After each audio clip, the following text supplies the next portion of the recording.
It's the Worldwide Sports Radio Network. We are live on the Worldwide Sports Radio Network. Carl Coulange for the Sports Hit List, by the fans, for the fans. We were just discussing TK the Tank's background. Let me introduce my panel. TK, show the world your home, man. How's it going? There it is. It's all going good, Carl. How are you doing out there? We're hanging in. It's pretty hot. Just got back from Boston. Went to go see some family for a little bit, and all is well. Chuck, how you doing, man? You pulling a double header for us today? I'm hyped.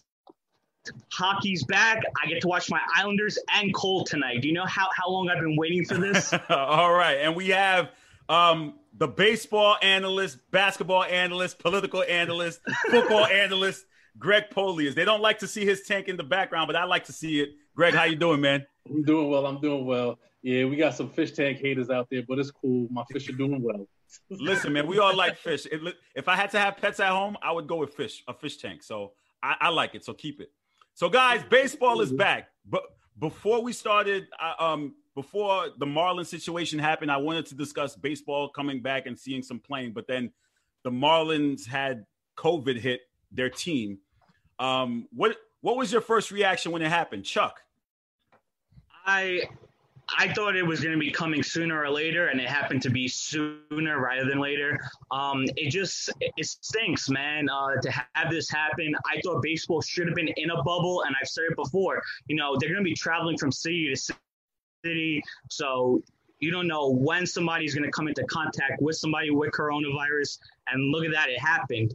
But I think shame on the Players Association as well for giving the players the choice of whether to play or not. I think the MLB should have the decision whether to allow, players who test positive the option if they want to play or not. Because that's what happened Sunday. Some Marlins tested positive, and the players were like, no, we still want to play. And they went to the ballpark and played. And now half of their 30-man roster has coronavirus. So I think it really stinks. Greg, what was your first reaction when you heard what happened with the Marlins?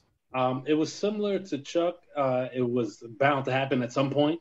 I also think that MLB should have stepped in and kind of just shut the game down initially, because now you're not only affecting your team, you're affecting the opposition and then the teams that have to come in and play that team, which is why the Yankees game, was canceled.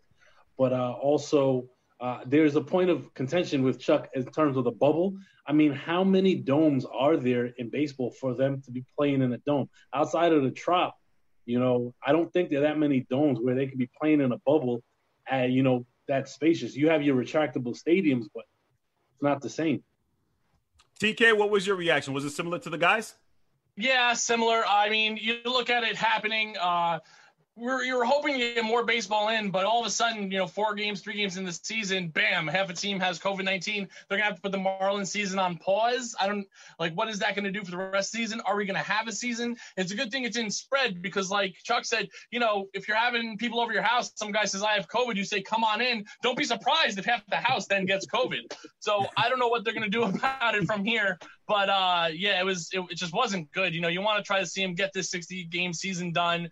If you're a Met fan, the Mets are hot off the start here, and then it's just like, what are you going to do? Well, speaking of the Mets, I have 2 Met fans in here and a Yankee fan. What have you seen from the Mets in about a week, TK? What are your thoughts? How do they look? I mean, the Mets, you have a lot of hope for the Mets because of their pitching and because of their lineup. Cespedes at DH, that first game he comes back, hits a home run. You got guys just launching balls over the green monster in Boston. They're looking good other than that 14-run debacle where they lost. As a Met fan, it's mostly positive right now. But at the same time, you don't want to get too invested or get your hopes up too high because you look over, down in Florida and half that team has COVID, and it's just it's a weird position to be in as a fan, and I'm sure as a player. Greg, what are your thoughts on your Miracle Mets? How are they looking? Optimistic as TK, only because the Mets bugaboo still Edwin Diaz.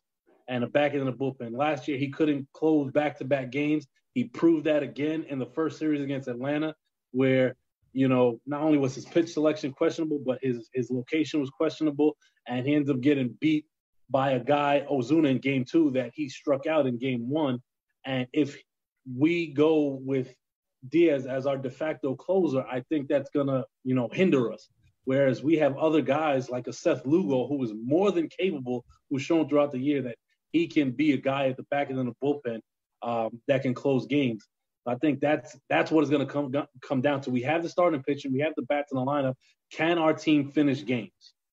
Exactly, like what you said, Greg, because you look at Edwin Diaz, he comes in that first game, does solid, and you think, oh, maybe, without the crowd, without walking with the boost, he might be able to regain some composure. Very next game gives up that home run, and it's just like, you don't know what you're going to get from this guy.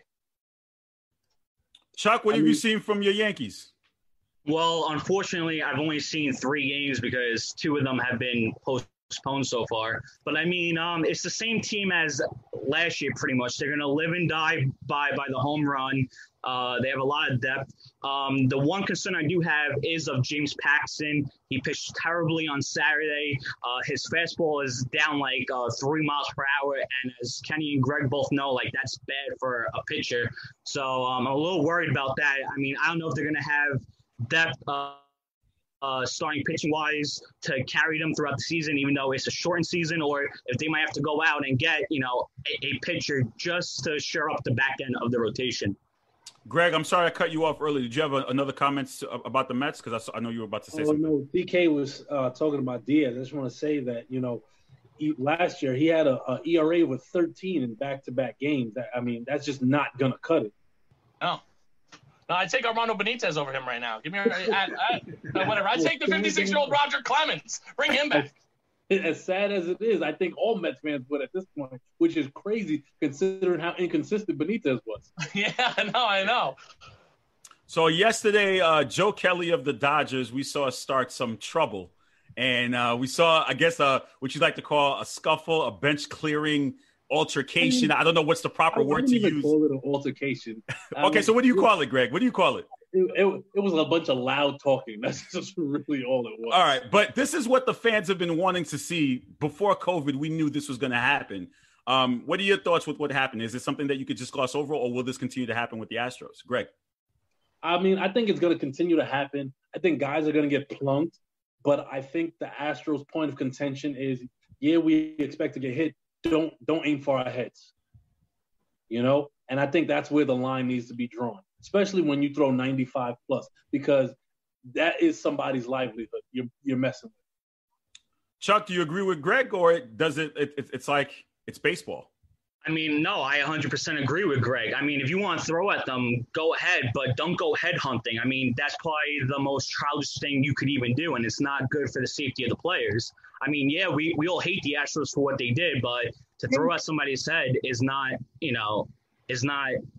normal. But I do have to call Joe Kelly soft because he didn't speak anything to Correa until he started to walk off the mound. Earlier in the at-bat, he threw a curveball at him that got away and went to the backstop. And Joe Kelly went to go cover the plate, and Correa was staying there. Why didn't you say something when you were 2 feet away from him? Why did you wait until you were walking off the mound to go run your mouth? That's why I think Joe Kelly's a clown, and that's why I hate him. Wow, Chuck's calling him a clown. TK, do you agree or disagree? He's a little bit of a clown. He's Joe Kelly, and I have to agree with everyone else. You don't want to throw at anyone's heads. You really want to aim right for that ankle bone that sticks right out of your ankle. You ever bang that thing? Man, that hurts. Oh, it's so bad. So, but you're going to see people that are bloodthirsty against the Astros. Maybe Yankee fans because of that ALCS, stuff like that want to see the Astros, get their comeuppance. But at the same time, it's baseball. I just want to see the games get played. I don't want anyone to go head hunting or anything like that. So just beat them on the field. The Dodgers won that game. That should have been revenge enough for them. The ankles, though, TK?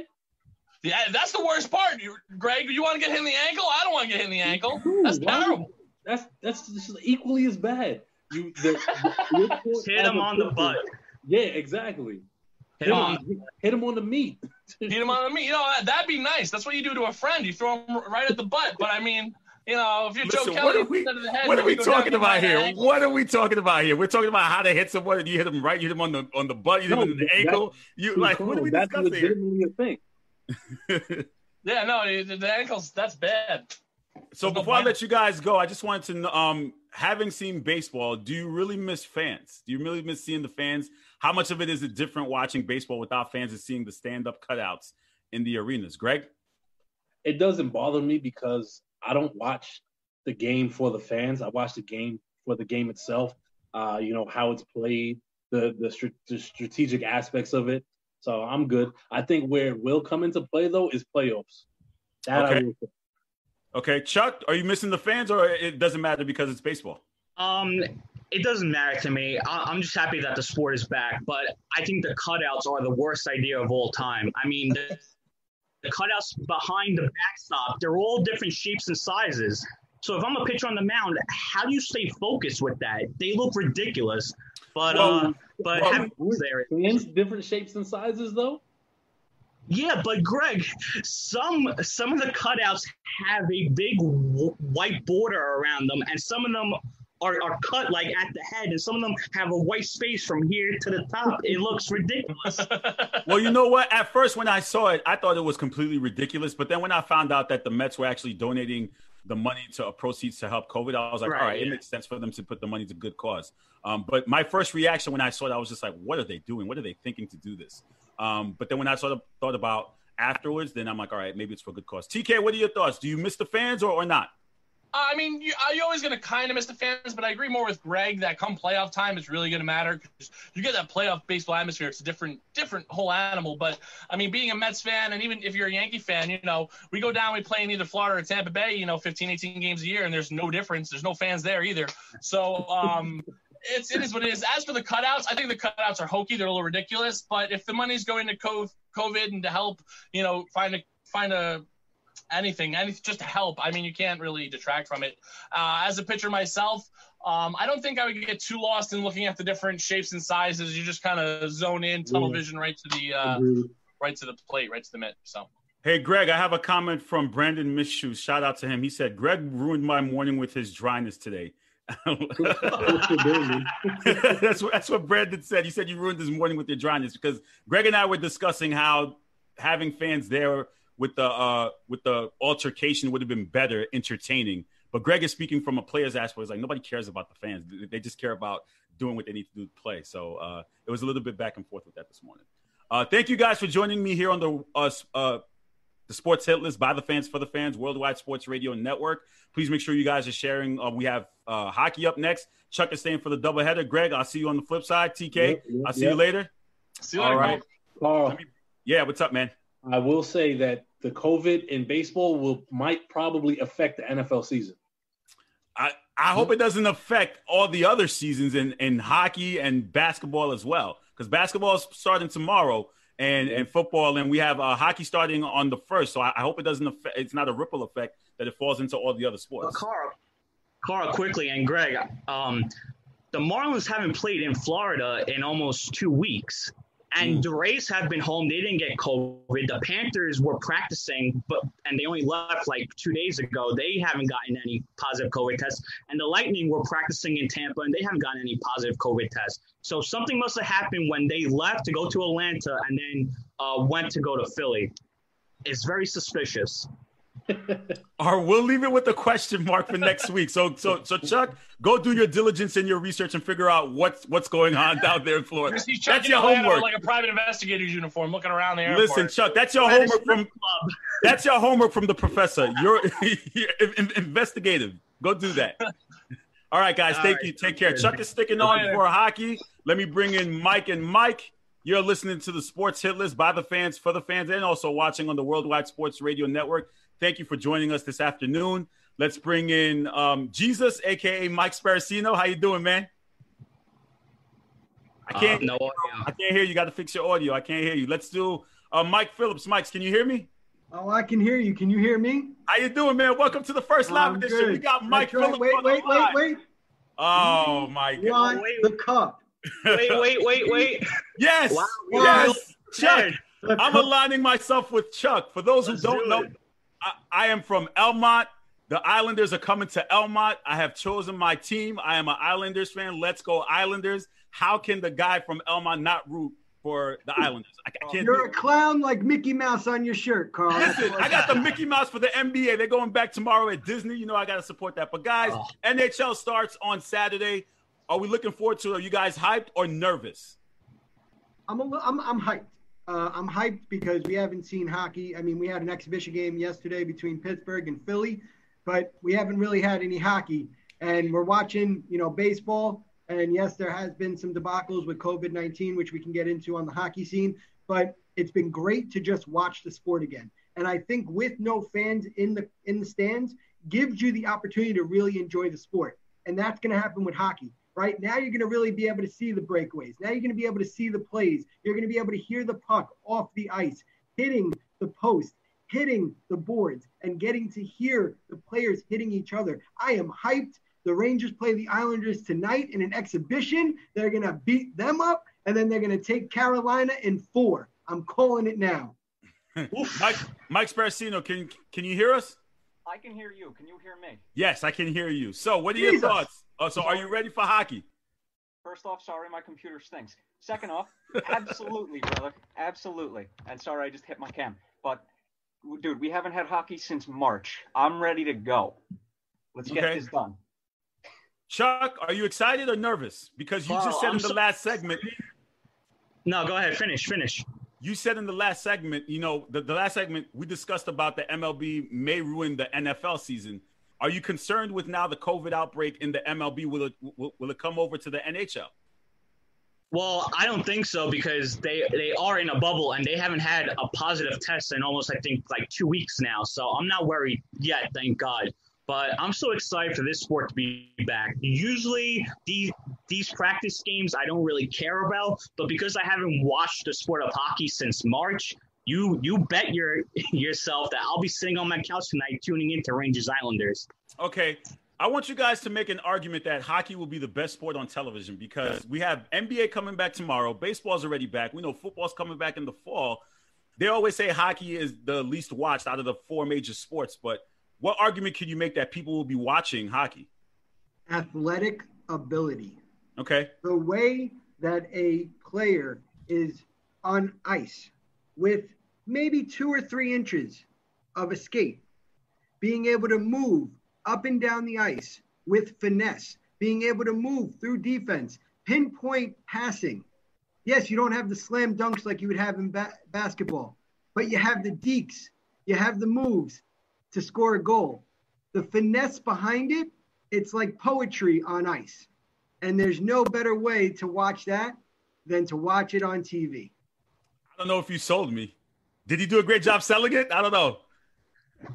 Chuck, you don't did like he do a good job selling it? Right now, Carl. So obviously any smart sports fan knows that the hockey playoffs are the best playoffs around. There's no debate about that. And the fact that the NHL is jumping right into a playoff is just going to beat all the other sports. Whereas though the MLB, who the hell knows what's going to happen with them? And with the NBA, they're going to be playing like these games to finish the season for about a week or so. So I think hockey getting into the fact that they're going right to this playoff atmosphere, the playoffs are the best. And that, what was I just going to say? See, now I just lost my train of thought, but I'm just hyped that the game is back. Oh, I know what I wanted to say. Nobody knows who the hell's going to win this thing. This might be the widest open playoffs season that we could ever see.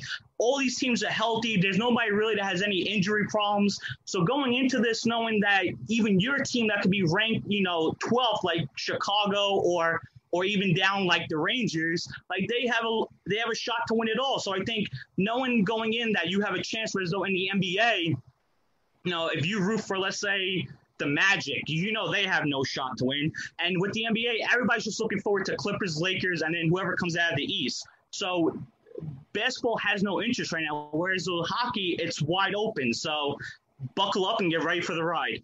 Shout out to Ricardo Etienne. He just said, stop disrespecting MLS, Carl Kulanji. So I threw out those major sports, and now he's taking a shot at MLS. I'm sorry, Rick. I'm sorry. Mike Sparacino, what are your thoughts? How do you gain the interest now with hockey being back in with all the other sports? Carl, you're a basketball guy predominantly, and I'm going to sell you as to why hockey is the best playoff sport. Charles Barkley himself even says the hockey playoffs are the most hard-hitting, intense thing going when all the major sports are playing their playoffs. Coming from one of the greatest to ever play the game of basketball, I mean, come on. That sells me, and I'm definitely going to be tuned in because, again, as I said in my statement, let's go Islanders. The fan aspect. Go ahead, Mike. You have something to say to that?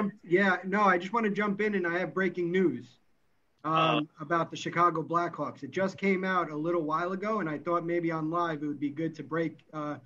With everything that's going on with the Washington National Football Team, the Chicago Blackhawks have now come out with a statement. Obviously with their name being synonymous with the Native Americans, they said that they now want to support the Native Americans, that they are now not allowing fans to wear headdresses anymore to games. So they don't want anybody to symbolize the Native American culture in a bad way. So I just wanted to let you know, because that actually just came out, and I think it's big, especially right before the playoffs. Yes, there's no fans in the stands right now, but it's showing that they're taking a proactive approach. We haven't seen the Braves do this. We haven't seen other sports do this, but the Blackhawks taking a proactive approach after what happened with Washington, stating that fans will no longer wear headdress, I think is a great step in the right direction, especially with everything going on politically. Now, Chuck, do you believe that will later on lead to them changing their names, or is that a reach? I don't think it would change the name because even though their name has a connection with the Native American culture, it's not in a derogatory way compared to the Washington team. So, and the name has been around for a decade. So, I mean, it's such a brand, and it like symbolizes like the city of Chicago and everything, that I don't think it would ever really change. All right, guys, final thoughts here. Can you make a prediction as who wins the cup, or is it still early? We can definitely make a prediction, man. We can definitely make a prediction.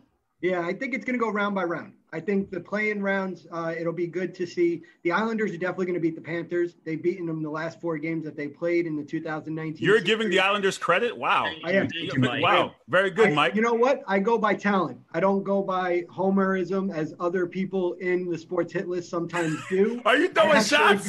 I'm throwing shots. Marcus Lamar, you know where I'm at. Oh! I'm just saying that I go by talent. I go by talent and I go by records. And that is where I'm going at with the Islanders beating the Panthers. And I think the Rangers beat the Hurricanes in 4, if not 5, because of the way that the Rangers have played the Hurricanes in the past. All right, Chuck, do you agree with what he just said? Yes, I'm going to take the Islanders in 4. I hope I'm not jinxing them because that would be devastating. But I think the Islanders, a fully healthy team, should beat the Panthers. And like Mike said, they've had their number all year, so they should win.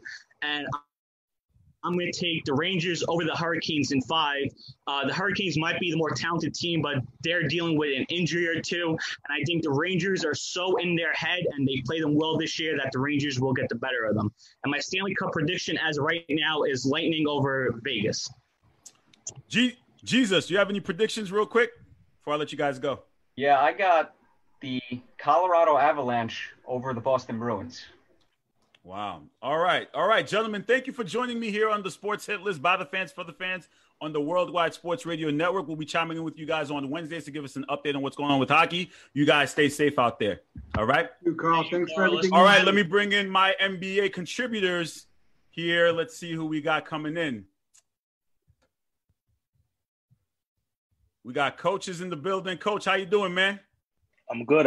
What's good? What's going on, man? I'm all ready for Disney, man. I'm all ready for the bubble. Listen, I got Mickey ready to go. I'm ready for the Disney bubble tomorrow, man. What's going on? Bubble, Mike, one of the safest places in the world right now, man. We got the pastor in the building, Mr. Mike Miller. Mike, how you doing, bro? Yo, what up, y'all? Chilling, man. What's up, family? And we got Travis Salke. Travis, how you doing, bro? Can you hear me? Can you hear me? I can hear you now, man. I'm doing well. Thanks for asking. All right, let's go. Coach, so we're a day away from the bubble. Can you hear me? I can hear you, but you're coming in and out. It's pretty weak, bro. So, Coach, let me go to you. Coach, what's the word, Wom? 1 day away from the bubble to begin. What's the official word? I mean, a lot of people might have saw today with the reports that there are 0 confirmed cases within the staff, the trainers, the coaches, and the players who are all inside the NBA bubble. So health-wise, those guys are doing a great job of sticking to the plan.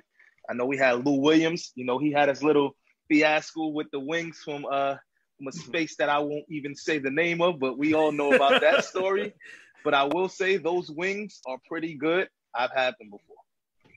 All right. Mike, are you excited or nervous about the bubble starting tomorrow? What are your thoughts? Man, I'm excited, man. I'm super duper excited, especially what Wom just told us. And, Adam Silver's I think he talked about it yesterday and today. So people have joked, like right now, the bubble is the safest place to be in America right now. Nobody's catching corona in there. So I'm just excited for NBA basketball, man. I remember our last conversation. I was one of those people that said if they didn't want to play, I was cool with it. But in the back of my mind, if they was going to play, I always was going to watch. I'm an NBA guy. So, yeah, I'm just super excited, ready to get things started, ready to see what the season is. This is going to be crazy. So, Travis, what are your thoughts what happened to the Marlins in baseball? Does that make you a little bit nervous about the bubble, starting with NBA? No, it doesn't make me any more or less nervous than I was to begin with. You know what I mean? So what they've done so far, the precautions they've taken have kind of made me a little less nervous, to be honest. And piggybacking off what Mike was saying is that I wasn't super excited when they first announced this. I couldn't get into it. One, because I'm a Knicks fan and we don't really have skin in the game. Two, because, without fans and just the whole juice of the game. But watching what they're doing with the camera angles and the kind of cinematic views, and you could probably appreciate that, Carl, different cinematic camera angles that they're using and the way to kind of shape in the game. I've never really seen it on television like that before, so I am looking forward to it, actually. So, Coach, talk about the play now with no fans. Does it really matter? And now we're hearing a lot more chatter with the guys. We're seeing a lot more, interaction among themselves and the referees even too. Like now could hear guys even speaking. So, talk about play with no fans for this bubble. A lot of people are nervous about the no fans, and I think that's an entertainment factor for people who watch the game for like a show.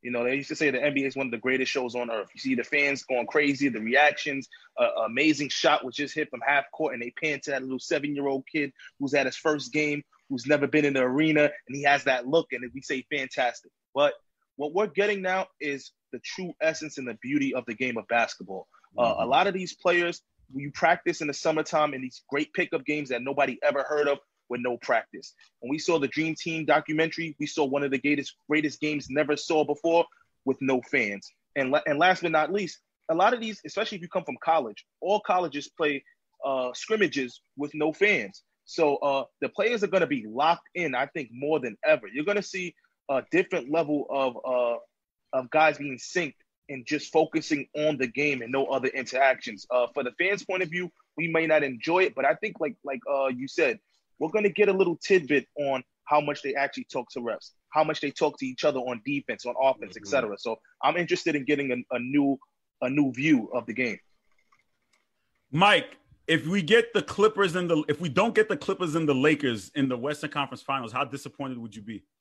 Super disappointed. What was so crazy about this season was once the Warriors were dismantled and Kawhi went west, everybody said we're getting a little bit back to the 90s, early 2000s of having a bunch of duos, right? And everybody pretty much said the league is wide open because nobody expected Toronto to repeat, especially losing Kawhi. So we were all anticipating, there was going to be this big parity in the NBA. Well, fast forward to once we hit December and then January, we pretty much knew in the West, it was the Lakers and the Clippers. There were outside chances. So we've all been, and then, the media made each game so big in the regular season, and they made such a big deal about it that we've all been waiting for Lakers Clippers. So if we don't get that, it's going to be a huge disappointment. I think that's going to be a letdown for most people. While the other series we'll all watch and we'll all enjoy it because we love NBA basketball. But in terms of what we were looking forward to in the Western Conference, that's a huge letdown if we don't get Clippers Lakers in the Western Finals. Or it's somewhere in the playoffs. Because if the Clippers move, based on if they tank or whatever, we may get it in the second round. So, but just in general, we don't get that in the playoffs. That's a disappointment. Travis, are there any sleeper teams because of this new bubble format? I've been hearing a lot of chatter among the media that, the younger teams have something to look forward to now with this new format as opposed to the regular way basketball is played. So do you have possibly a sleeper team that could surprise us in the bubble?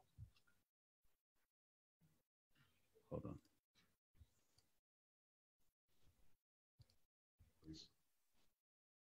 Can't hear him. Even more now than ever. Can you hear me now? Yeah, I can hear you. Go ahead. Even more now than ever without the distraction and really any kind of outside distraction. Going to a casino at or anything that happens throughout the course of the playoffs. I think even more that the pre-game suspensions, things of that nature. So no, and I don't have any real sleepers per se. I said just pure basketball like you see in a pickup game. And I'm excited about that. All right. Mike, I didn't get a chance to ask you this question. Ben Simmons got moved to the 4. What are your thoughts on that? Is that the right move for the Sixers? Will that help them along the way to get out of the East or no? My initial thoughts were, who cares?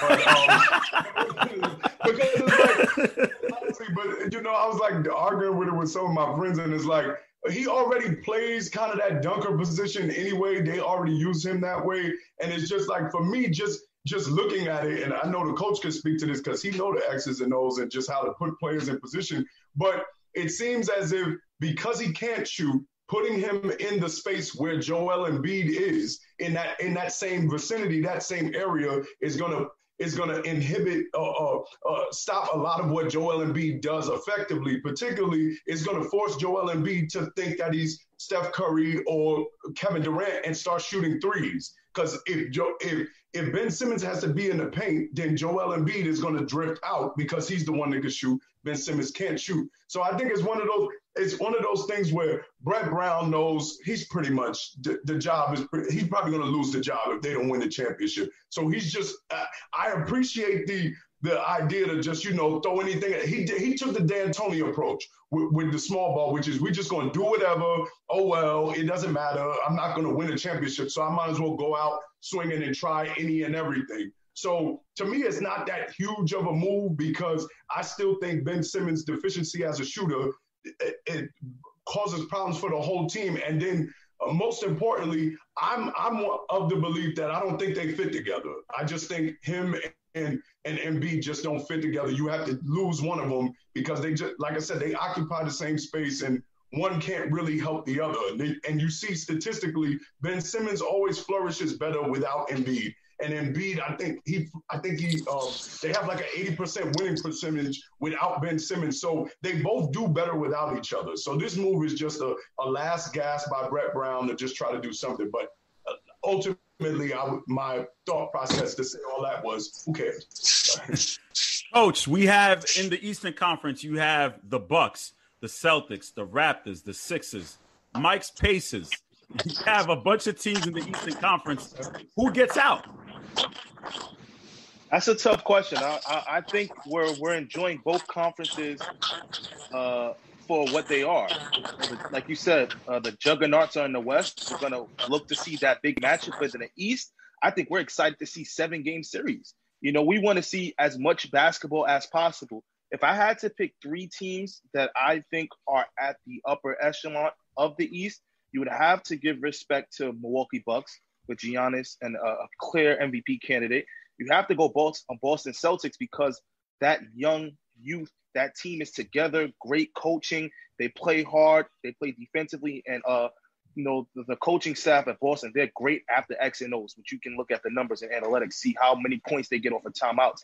And then you got to give respect to the Toronto Raptors. I don't care what anyone says. When you lose a great player as Kawhi Leonard and you remain consistent, that says something about the culture that you have the foundation put for your team. But sleeper, watch out for Miami.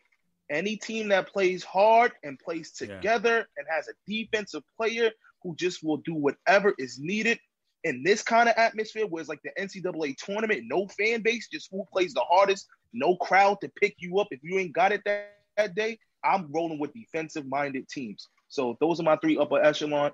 Sleeper, Miami. Mike, much respect to the Pacers, but Oladipo is halfway there. He's not fully there yet. He's not fully there. He ain't fresh yet.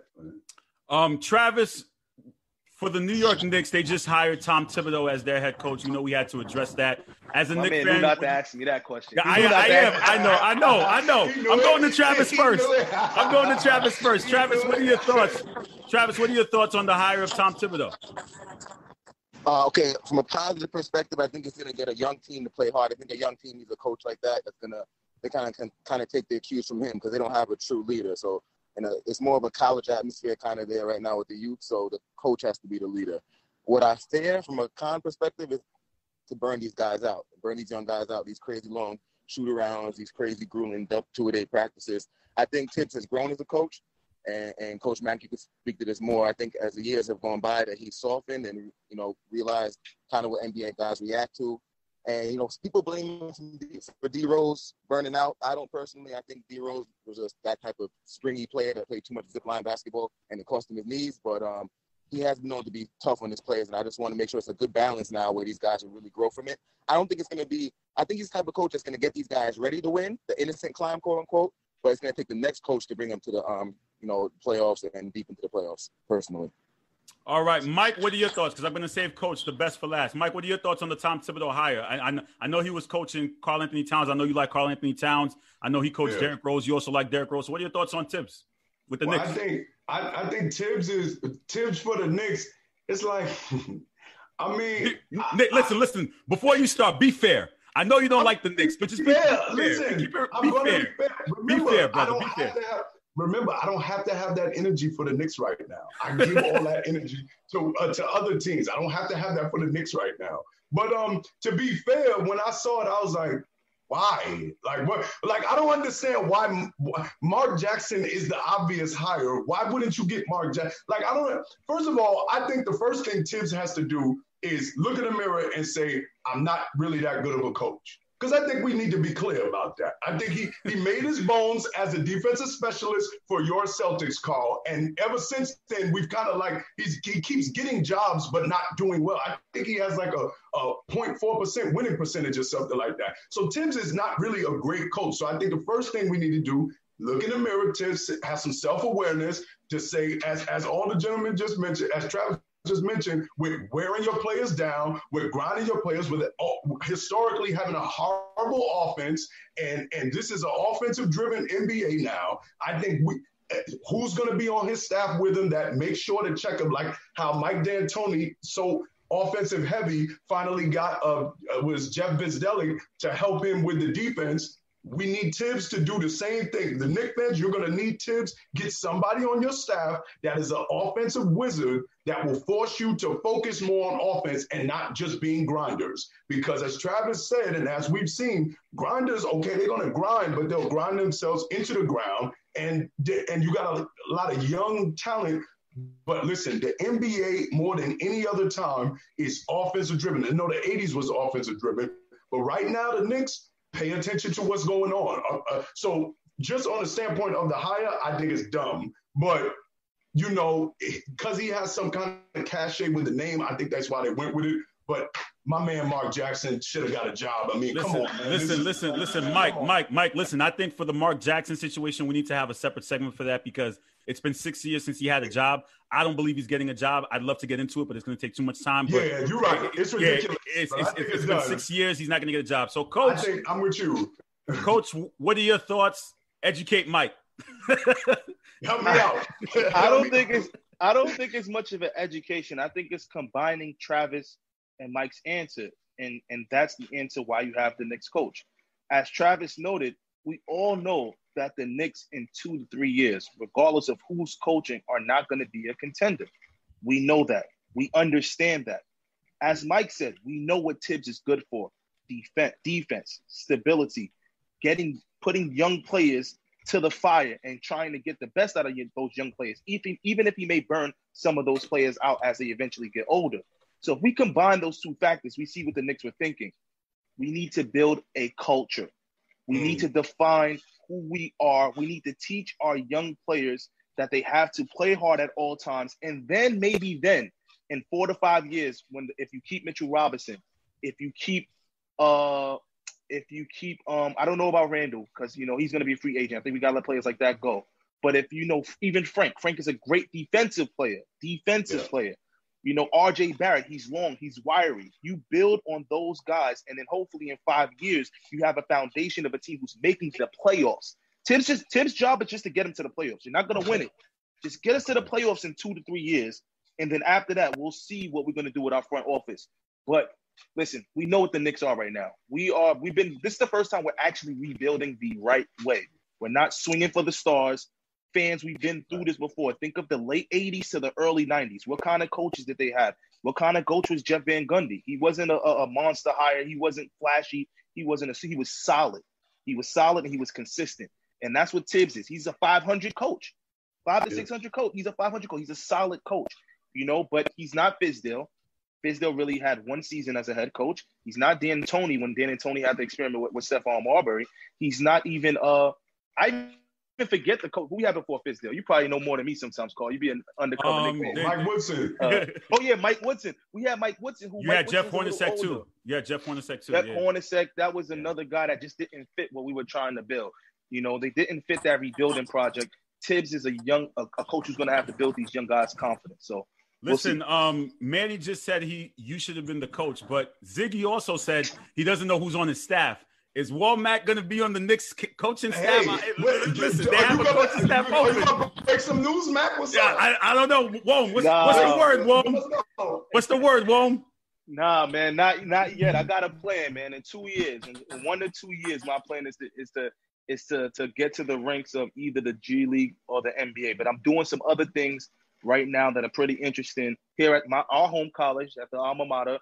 I'm moving into some other areas that's going to help the school progress for the next couple of years. But like I said, in 1 to 2 years, I have a plan.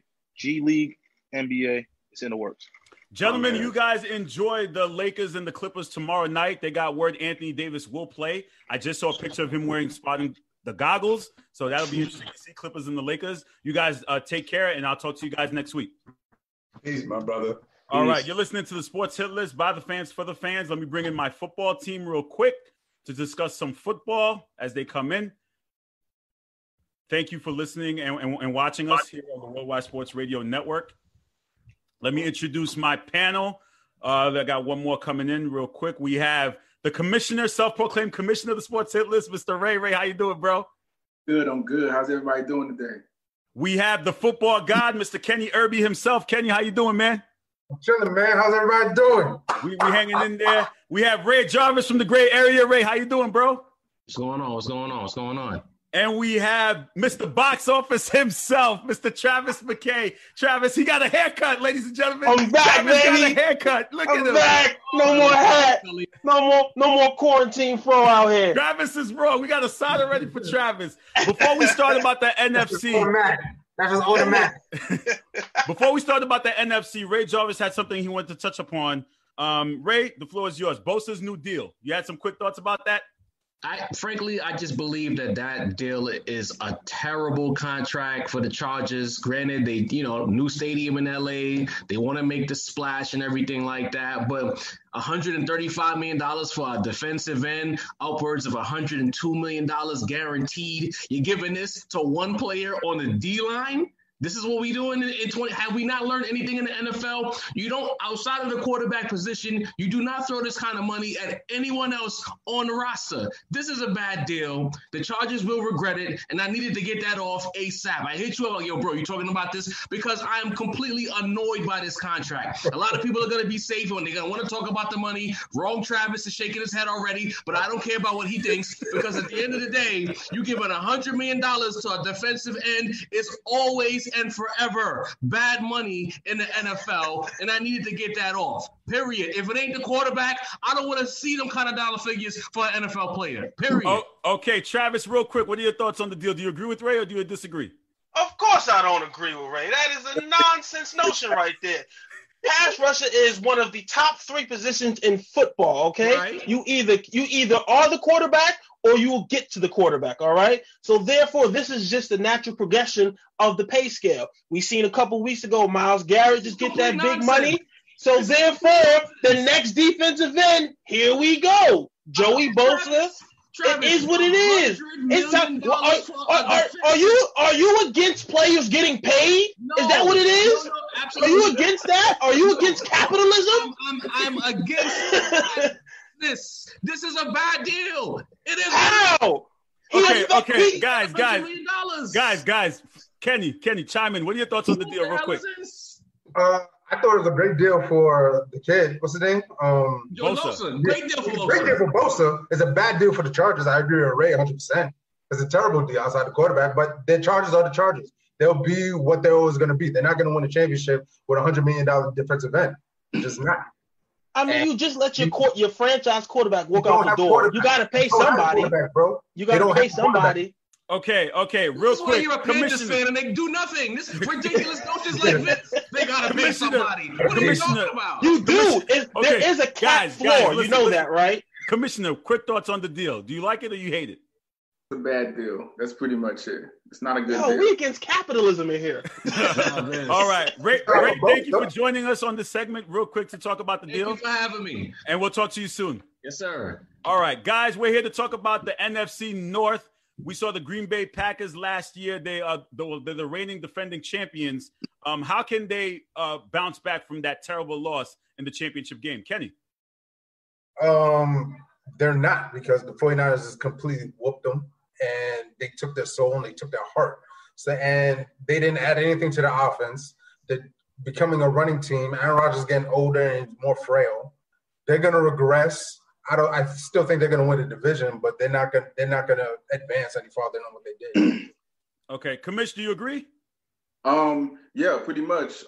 Their weakness was their run defense. They did nothing to improve it at all. You know, they'll probably still win the division because they still have the best quarterback in that division, and they still have a good roster to win the division. But outside of that, yeah. All right. Box office, what are your thoughts on the Packers? Do you agree? I mean, I guess I got to go across the board here. I think we can all agree they're going to win the division because it's still Aaron Rodgers. He may be regressing a little bit, but I believe we get one more great run out of him in Green Bay, and hopefully this is that year. I mean, they sat there and drafted a quarterback in the first round who does nothing to help him this year. So I think a pissed off Aaron Rodgers right now is going to give you one great year left in Green Bay. All right. So what are your thoughts on the rest of the division? The Vikings, we have the Lions and the Bears. Commish, what are your thoughts on them? Vikings, I can see them a wild card. They might have a chance to win the division depending on their schedule. But I can definitely see them a wild card. The Bears, probably 8-8. And the Detroit, I don't even want to talk about Detroit. They're just going to be Detroit. But the Vikings can still make they will make the playoffs. I see them making the playoffs, maybe winning the division, but those are the only two teams in that division that have a chance. Kenny, is this the least interesting division of them all? No, I would say the AFC South to me is the least interesting. But this is second. Yeah, so I just want to congratulate the Lions. First of all, I want to call this the Matt division, because 3 of the 4 head coaches are named Matt for whatever reason. Weirdly it is, but it's true. So I want to congratulate the Detroit Lions because I feel that in outstanding fashion, they have another subpar below mediocre season. Did you know since 2000, they made the playoff 3 times, right? And 2 of those times are under coach Jim Caldwell. They fired Jim Caldwell and hired Matt Patricia. And they've gone 6-10 and 3-12-1 since. And I foresee another year of 3-13 under the stellar leadership of Matt Patricia. They still have Stafford, who does, he puts up great numbers, but doesn't equate to anything. So Detroit will be Detroit, as they always are, bottom dwellers. And congratulations to them. I hope the Jim Caldwell curse continues on. The Bears, it depends who the quarterback is. If Trubisky is the quarterback, I think they'll go 3-13. And if it's Matt Foles, I think they'll go 7-9. And that's a bit of a difference, but that's the quality of quarterback you got. I don't know who Matt Foles is, but okay. Oh, what's the name? Nick Foles? Yeah, Nick Foles. Kenny was wrong. Look at that. Are we taking shots, Travis? What did he say? He said Kenny's wrong. Look at that. Like Travis always does. I misspoke. I misspoke. Hey, things happen. Yeah. So Go ahead, finish up. Travis, let him finish, man. Come on, you know how this works, bro. How many times do you come to class, bro? All right, Teach. Right, Professor. The Bears will be. I forever see nothing from the Bears because they passed over on Patrick Mahomes and Deshaun Watson. So for me, they'll always reap what they deserve for passing up 2-star college quarterbacks for a kid that just played his senior year on a mediocre North Carolina team that really just had the physical attributes but showed nothing, no promise beyond that, and they took him number 2 in the draft. So they get what they deserve. So either 3-13 in his final season, whatever. They traded up for him. Thank you, Commish. And they traded up for that. They could have stayed where they were at and got 2 great quarterbacks. Instead, they traded up for a super mediocre quarterback. So they can get what they deserve, and they'll be mediocre. And thank you, Matt Nagy. And then we talked about the Packers, and then we have the Vikings, right? Coach Mike Zimmer, I really respect him. He's a great coach. Kirk Cousins, he's a quarterback I don't respect. He's I don't know how to – he's not like as bad as Dak Prescott. No, Dak Prescott is better than Kirk Cousins. But as far as beating the big-name teams, right, like Dak Prescott and Kirk Cousins, they're similar in respect that they'll beat up on the bad teams and lose to the good teams, you know? And Kirk Cousins will definitely continue that trend this going year. So I have them going like 9-7. I think they'll probably make the playoffs. I think they'll lose to all the good teams, as they usually do, and beat all the bad teams. There might be a disclaimer here and there, but, you know, they got rid of their best wide receiver. Hopefully their running back stays healthy. And if not, stays happy because he wants his money. Mike Zimmer's a good coach. They always have a solid defense, but Kirk Cousins in the big game. I just can't depend on it. And that's what we have. So I have the Packers, the Vikings, the Bears, and the Lions. Mr. Box Office. All right, now that we got that exhausting example over, let's go here. Let's start off with the Lions. To be honest, we're gonna get. I'm actually a little high on the Lions right now. For sure. Here we go. Here we go. I mean, you got the same trend of the coach bringing in all these expatriates. You know how that goes. They always trying to recreate the formula there. Dude, you're not Bill Belichick. You can't do what he does. Stop it. Just create your own thing. They brought in Jamie Collins and Danny Shelton on that defense, which, you know, expatriates, I think they'll fit in well. They'll be able to run that Matt Patricia system. Desmond Trufant at the cornerback position, I like that pickup right there. Somebody to pair on the other side of their number 2 overall pick, Jeff Okudah. I actually liked their draft. I like Jeff Okudah, like I said, at Ohio State. I think he'll develop into a great corner. Hopefully him and Trufant will have a good tandem on each side right there. I also enjoyed the pickup of DeAndre Swift at the running back position out of Georgia. Now, many people had him ranked as the best running back in the draft. I've more shifted towards Taylor as the better running back, but that's my personal opinion. I don't see them as a playoff team. I see them as 8-8, you know, hovering around that standpoint. But it's an improvement from what they were. Record. That's basically saying they're going to the Super Bowl. Right. It's an improvement from what they were. So that's why I say I'm high on them. It is what it is. Moving on to the Bears. The Bears, I have so many questions about the Bears. I don't understand what the plan is there. I'm limiting you to 2 questions, man. Come on. You got a lot. I got another segment waiting after, brother. You talk about multiple questions. Let me go. Let me go, Professor. Go. I think we can all agree we're all out on Mitchell Trubisky around here, right? But what I don't understand is why not draft one of those quarterbacks in the later round? Why not draft Fromm or Eason? Because if you're not going to pick up the 5th-year option, why not draft one of them, develop them, and have them prepared to take over? But if not, why not pick up his 5th-year option? The 5th-year option is going to be around $20-some-odd million, which for a quarterback these days is a steal. So you're trying to tell me if Trubisky, though. He's terrible. I know, but you're trying to tell me if Mitchell Trubisky goes out here and balls out, you're going to risk giving him a big contract off 1 year? Wouldn't he be getting? No, I'm not giving it. He's probably not getting a contract regardless, though. He's not going to ball out. And what in the last 3-4 years has he showed you that he's going to ball out this year? All of a sudden. And sometimes you catch lightning in a bottle. Broken. His confidence is done. He needs to catch lightning in a bottle. Sometimes you never know what could happen. So, all right. So we can. If you're not going to pick up the 5th-year option, why not draft one of those quarterbacks in the later rounds? Like, what's the plan for the future here in Chicago? I think until they figure that out, they're going to be muddying along in that division. Moving on to the Vikings, I would say the Vikings are like Apple stock, man. You know what you're going to get. They're reliable, right? Kirk Cousins, has he proven he can win the big game? Has he shown it? He showed us more that he's capable of doing something. So we'll see how that goes along. Dalvin Cook. What show is that? He won a few big games. He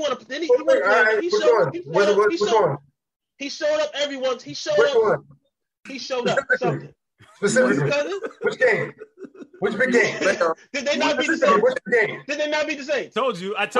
Did they not beat the Saints? I told you. Wait, did they not beat the Saints? Over the hill, Drew Brees. Did they not beat the Saints? Did You're he not win a playoff game? You're Drew Brees guy. Playoff game. That's right, because Drew Brees is Did he right. not win a playoff game? Did he not win a playoff game? I told you, bro. I told you. Drew Brees. Giggles. Right, but did he not win a playoff game? He's shown us something. He's shown us people to step up. Step up who? Drew Brees? Something. Can he get him on the promised land? We don't know yet. We don't know that yet. And Dalvin Cook, dude, I need 16 games. You want to get paid? I need 16 games. Is he even going to show up to camp? We've heard rumors that Mike Zimmer said he talked to him. Mike Zimmer said he talked to him. That he showed up to camp. Dalvin Camp saying that we ain't say that. So we'll see what happens there. But I need 16 games. But he's not 16 super paid. He just wants to be paid as a top 10. We don't know what he wants to be paid. We don't know what he wants to be paid. It was we know. We're not giving a number. We do know what he wants to be paid. He wants to get paid amicably. Like, I think he was like 10, 12. What we define as a satisfactory contract may not be what he defines as satisfactory. I'm telling you what he's defined as a satisfactory contract. How do you know? You in his camp? Yes, I understand. You spoke to him? Yes. You spoke to him? What he say? He coming to camp? How much you want? How much you want? Guys, listen, I gotta wrap up and go to my next segment. But Travis, I'm not getting good feedback on you, man. People are coming at me and saying you need to get canceled. What are you talking about with the lines 8-8 being high? And people saying it's ridiculous. So I'm basically like losing my job as executive producer. One more question about the Vikings. Can Justin Jefferson give me 75% of what Diggs was? That's all. I don't need 100%. Can you give me 75% of what? Oh, that's another question. Can Thielen be healthy this year so he can pick up that? That's another question. So I just added questions for you. You're welcome. Valid questions. Gentlemen, thank you for joining me on this segment. Next week, we'll preview another division. You guys make sure you're staying safe out there. I'll talk to you guys soon. Tell Cook to show up. Travis is he has a sign that says Travis is I love it. I love that you care that much about me. I just care. I love it. Guys, thank you for joining me. Take care. Let me in my next team to come in. You're watching the Sports Hit List by the fans, for the fans on the Worldwide Sports Radio Network. Travis, you can log out. And here we go. We're now into our final segment of pro wrestling. First, let me throw a quick shout out to the Outlaw himself. Happy birthday, Zach. Happy birthday. Thank you. Let me turn my proper lights on one moment. No problem. We have Matt. Matt is joining us from the Geek Podcast. Matt, how you doing, bro? Geek. Jay. You keep saying Geek. I'm sorry, Geek. Man. It's all good. Geek. I apologize for that. It's all good. Nick, I don't know when. Nick, are you here, bro? Yes, Nick, I'm here. How you doing, man? How's it going, Carl? Good. So this segment came about. I'm going to be real simple. I'm going to cut to the chase. I posted the anniversary of the pipe bomb in one of the Sports Hit List groups, and Matt decided he wanted to comment and just said, CM Punk is trash. CM Punk is overrated. What are you talking about? And I said, wait a minute. I said, I would like to invite him to the front of the congregation to please make his case. So the floor is yours, Matt. You said CM Punk is overrated. Why? What are you thinking? I can't wait to hear this. Well, Professor, I'm glad to be here yet again. Zach, Nick, nice to see you both. There was, rest in peace, there was a talented actor named Philip Seymour Hoffman that a couple years ago passed away. And in wrestling, there's a guy who thinks he's super talented and thinks he's better than what he really is, and his name is Philip Seymour Trash. I'm talking about Phil Brooks, who when he decided to leave wrestling was one of the happiest days of my life.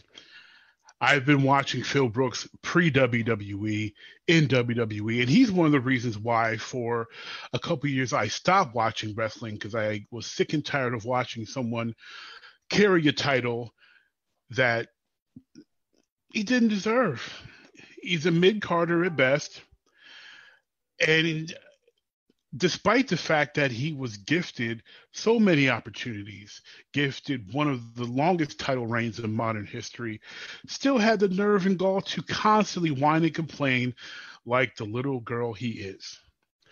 And not only that, he started to believe his own hype and his own fan hype to the point where he decided to enter real combat and prove the entire world that he is even weaker than we thought he was.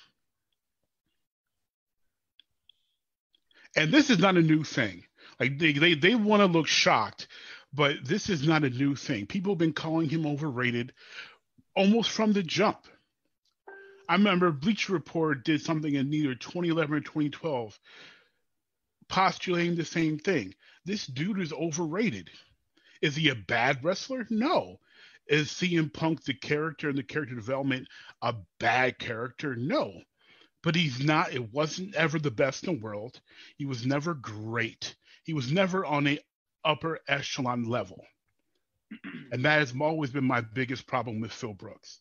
Phil Brooks has a massive delusion of grandeur. Okay, so Nick, the floor is yours. All right, so what you were saying about how he's a mid-carder, he never felt like he belonged, and he even said that in DVDs and documentaries that when he got to WWE, they called him a glorified indie darling, and that was one of his big standing points that he wasn't like John Cena or Randy Orton, Triple H. He didn't have the big muscles, the six-pack, the pecs. He's just skinny guy with tattoos, but you put him in a ring, he can out-wrestle anybody, and he did. He had great matches. Well, your face. He had great matches. Wait. He stepped in the ring with. Wait, you said the word out wrestle anybody. Out wrestle anybody. The man he couldn't out wrestle a Chris Benoit, a Kurt Angle, Shawn Michaels, a Bret Hart. Are they not part of anyone though? No, I said I should have said that he got in the ring with. He could out wrestle anyway they put him in the ring with. Put it that way. He out wrestled several people that they put in the ring with, but he often was put in the ring with people who just can't wrestle. But continue. I'm sorry.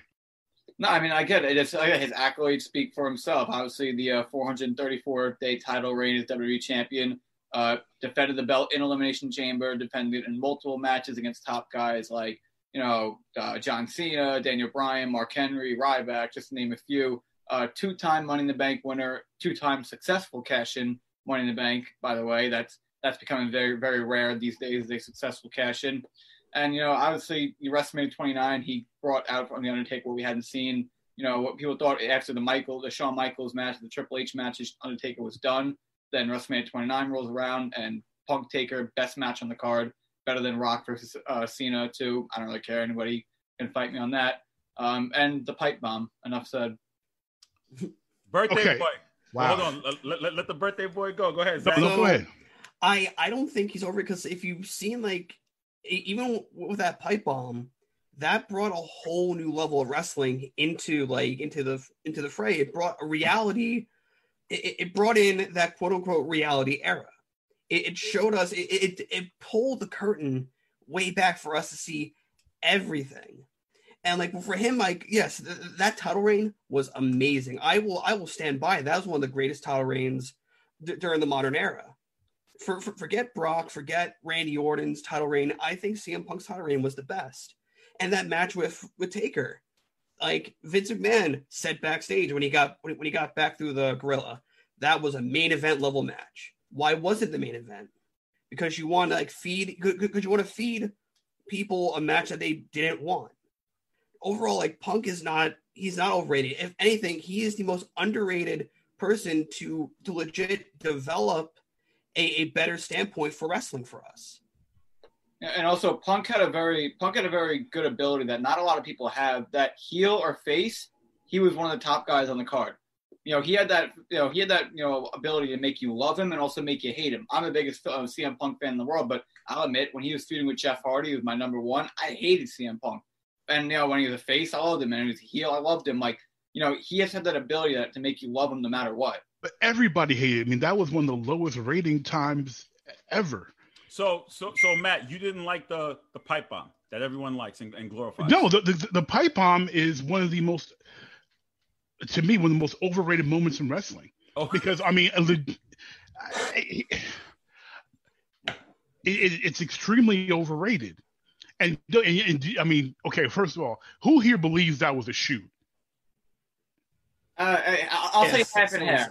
I'll say half and half. I'll say that they definitely gave him a live mic, but they definitely kind of controlled, like, at the end, they cut his mic, which I think was one of the. But regardless of what. On Vince McMahon's television, come on. That's like saying the screw job was a work. But just because I believe the screw job was a work. Okay. But I'm not saying Brett.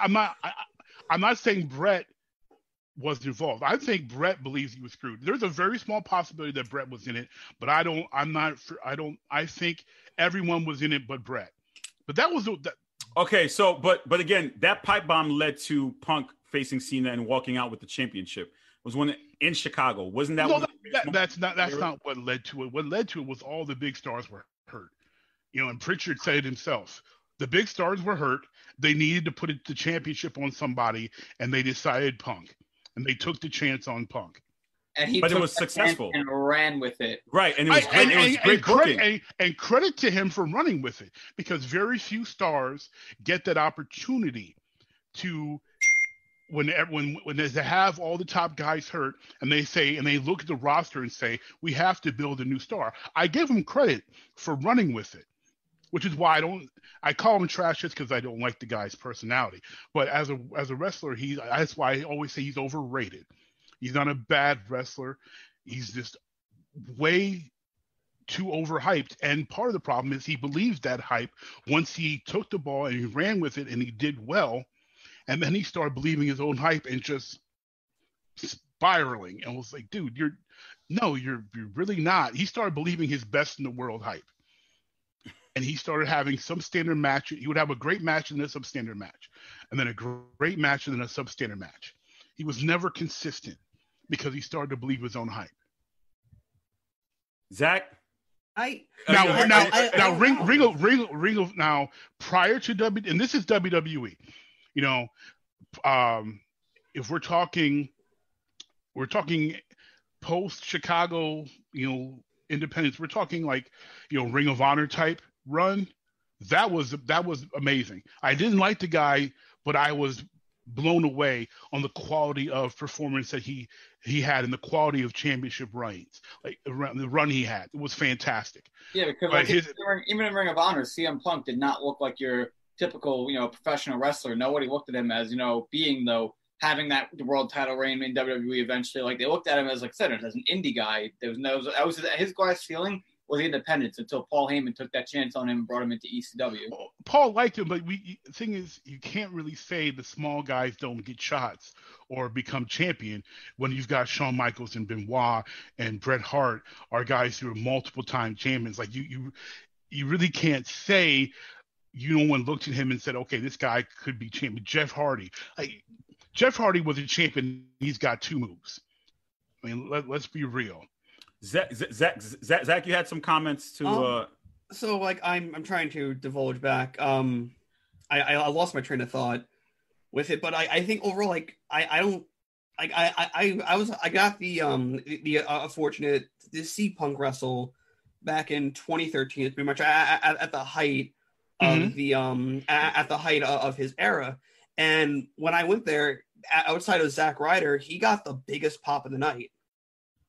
And everyone loved him. People were chanting his name. And I don't think if someone who is overrated gets that type of reaction from the crowd, if someone is overrated, and I'm throwing this name out there, like Roman Reigns, he gets booed. Someone who gets shoved down our throats. Punk really wasn't fully shoved down our throats.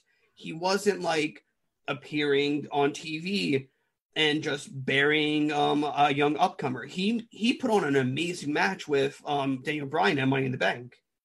That was an amazing match. And sure, we had AJ as AJ Lee as referee, but overall, that was a good match. You cannot deny that. No, I wouldn't. Now, would you say his complaining was a bit much, Zach and Nick? Nick, would you say his complaining was a bit much, and I guess the backstage politics of what he was trying to do? Yeah, so obviously I listened to all the podcasts, all the shoot promos, and all the interviews, and I see both sides of it. I can understand his frustration of always being told that Vince McMahon owes him one, or like I said, he's reaching for those imaginary brass rings that never came. I understand that part of it. Then also I understand the side of I guess the Punk hater, or the other side of it where he was WWE champion, he main evented pay-per-views, he was a top guy, so. It balances itself out, kind of. Okay, Zach, what are your quick thoughts on his complaining? I see both sides of it as well, but like it's also like we hear the same things about stories about Vince, and that is a very true thing. Like Vince, he sees you as this bright and new shiny toy, but the moment he gets bored of you, you now get thrown into the undercard. And like I agree for I listened to the Art of Wrestling podcast when that came out, and I felt bad for Punk. Mm-hmm. And like overall, like I think he should have main evented WrestleMania at least once.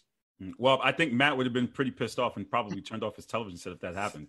I wouldn't have been. I probably wouldn't have been happy as a fan because I'm not a fan of Phil Brooks, but. I agree. When he said he didn't get the chance to main event WrestleMania, I understood that. I agreed with him. He was champion. The champion should main event. If you're the champion, your job is to main event every show.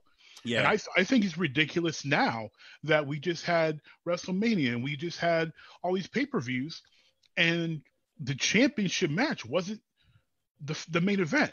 Yeah, right.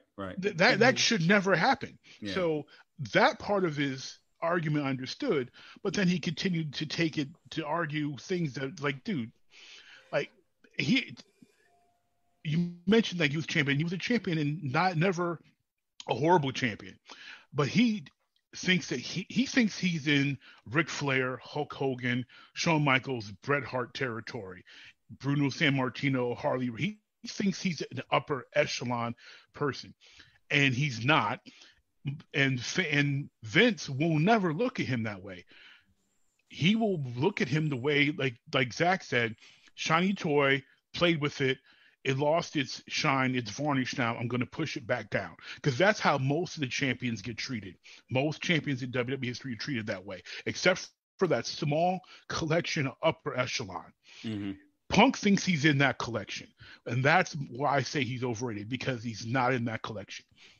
He's not one of those guys that's a timeless great in Vince's eyes, or even to me, fans' eyes. But for a brief time, though, he was hanging with the likes of Randy Orton's, the John Cena's, those modern day, if you want to call him PG era, not really, modern day upper echelon. And like I said, he left the company in 2014, and to this day, people still chant CM Punk when they're bored.